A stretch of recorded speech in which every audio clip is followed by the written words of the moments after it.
एटा कौन आभोकाडो आभोकाडो ये सब भितर ग्रीन कलर अच्छी बाहर ब्लैक आर्थर जो आनी पूरा ग्रीन एटा आ गोटे को कंट्री हो आभोकाडो आभोकाडो एटा पाचिलाटा आभोकाडो हम जूस हम ताकू कौन सब जा मंजी फंजी सहित ग्रीन हम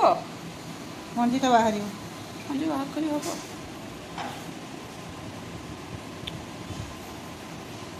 आ गोटे दरकार ना नानी एठी आभोकाडो काटिले से साइड जाक काटिकी सहित से मंजी सब बाहर कराब ता साइड जाक सब पड़ो ता सहित क्षीर पड़ो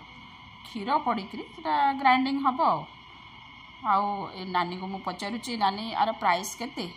नानी कहते मुझे जानी मु कहली केते 500 ना 600 ना 700 ना 800 केते ना नाई मुझे जानी भाईना आनी रिलायंस फ्रेश रू मुझे जानी क्षीर पड़ला बस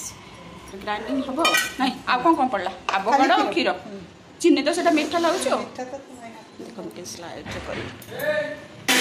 आइसक्रीम या को रखले तो आइसक्रीम है आभोकाडो आइसक्रीम बॉक्स रे रखी देले क्षीर सहित पड़ो एटा बस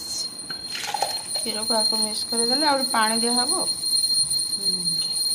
आ टिके ग्राइंडिंग कले से मेल्ट हो जहाँ थी खदा खदा जाक करदेले से मेल्ट हो ना स्ट्रॉ ना आभोकाडो जूस रेडी सुकुड़ा पानी टिके देबी। हाँ।